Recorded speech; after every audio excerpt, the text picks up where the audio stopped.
Modi വി.ടി ഡീലാണ് റെയ്ഡെന്ന CPM ആരോപണത്തിൽ മറുപടിയുമായി മുഖ്യമന്ത്രി വി.ടി സതീശൻ. താൻ ആദ്യമായി മോദിയെ കണ്ടപ്പോൾ ഉടനെ പിണറായിയുടെ വീട്ടിൽ റെയ്ഡ് ചെയ്യണമെന്ന് പറഞ്ഞു. അതുകേട്ടപാടെ 12 ഇടങ്ങളിൽ റെയ്ഡ് നടത്താൻ മോദി നിർദ്ദേശിക്കുകയായിരുന്നെന്ന് സതീശൻ തമാശ രൂപേണ പറഞ്ഞു. മുൻ മന്ത്രിമാരായവർ ഉൾപ്പെടെയുള്ളവർ ഇക്കാര്യം പറഞ്ഞത് കേട്ടപ്പോൾ ചിരിക്കണോ കരയണമോ എന്നറിയാത്ത അവസ്ഥയിലായി താനെന്നും. എന്നാൽ ഒരിക്കലും മുൻ മുഖ്യമന്ത്രി പിണറായി വിജയൻ അത്തരമൊരു അഭിപ്രായം പറയില്ലെന്നും സതീശൻ പറഞ്ഞു. ET റെയ്ഡിൽ സംസ്ഥാന സർക്കാരിന് ഒരു റോളുമില്ലെന്ന് വി.ടി സതീശൻ പറഞ്ഞു.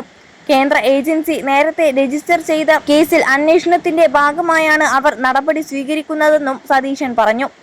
അവർ റെയ്ഡ് നടത്തുന്ന കാര്യവും റെയ്ഡ് കഴിഞ്ഞു പോകുന്ന കാര്യവും സർക്കാരിനെ അറിയിച്ചിട്ടില്ല. എന്നാൽ അവിടെ ഉചിതമായ നടപടി സ്വീകരിച്ച ആഭ്യന്തരമന്ത്രിയെ പ്രത്യേകം അഭിനന്ദിക്കുന്നു. ഒരു അറിയിപ്പ് ലഭിക്കാഞ്ഞിട്ടും അവിടെ പോലീസിനെ അയച്ച് സംഘർഷം ലഘൂകരിക്കാൻ കഴിഞ്ഞെന്നും മുഖ്യമന്ത്രി പറഞ്ഞു. അന്വേഷണത്തിന് എത്തിയ സംഘത്തെ ക്രിമിനലുകൾ എന്ന് വിശേഷിപ്പിക്കാവുന്ന ഒരു കൂട്ടം ആളുകൾ തടഞ്ഞുവെക്കുന്നത് ശരിയാണോ എന്നും സതീശൻ ചോദിച്ചു. അത് അംഗീകരിക്കില്ല. വീണ വിജയനെതിരെ തങ്ങൾ ഉന്നയിച്ച ആരോപണമാണ് എക്സാലോജിക് കേസ്. 21 ലക്ഷത്തോളം സന്തുഷ്ടരായ ഉപഭോക്താക്കളും 2 ലക്ഷത്തോളം തിമിര ശസ്ത്രക്രിയകളും പൂർത്തിയാക്കിയ മലബാറിലെ ഏക കണ്ണാശുപത്രി ആൻസലാമ eye hospital, hospital road, Perinthalmanna.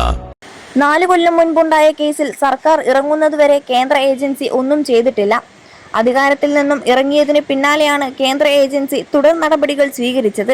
റെയ്ഡിന് പിന്നാലെ പുറത്തിറങ്ങിയ പ്രതിപക്ഷ നേതാവ് രാഹുൽ ഗാന്ധിയെയാണ് കുറ്റപ്പെടുത്തിയത്.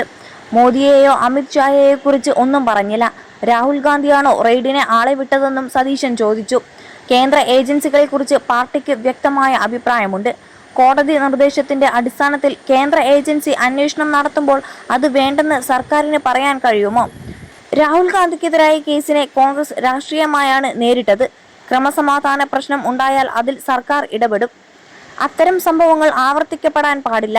അവിടെ ഗുരുതരമായ കുറ്റകൃത്യമാണ് ഉണ്ടായതെന്നും സതീശൻ പറഞ്ഞു. മാധ്യമങ്ങൾക്കെതിരെയും സതീശൻ രംഗത്തെത്തി. ഒരു കാര്യത്തിൽ മറുപടി പറയാനുള്ള തീരുമാനം തന്റെ അവകാശമാണ്. അതെങ്കിലും തനിക്ക് തരണം. ചോദിക്കുന്നതിനിടെ ഒരു മൈക്ക് തന്റെ മുഖത്ത് വന്നാണ് ഇടിച്ചത്. അപ്പോഴും ഒന്നും പറഞ്ഞില്ല. ഒരു വിഷയത്തിൽ പഠിച്ചിട്ടേ പറയാവൂ എന്നതാണ് തന്റെ രീതി. താൻ ഒളിച്ചോടുന്ന ആളാണോ എന്നും സതീശൻ ചോദിച്ചു. നിങ്ങൾക്ക് മുഖ്യമന്ത്രിയായിരുന്നപ്പോൾ പിണറായിയുടെ അടുത്തേക്ക് പോകാൻ പോലും കഴിയുമായിരുന്നോ? അതുമായി തന്നെ താരതമ്യം ചെയ്യരുത്.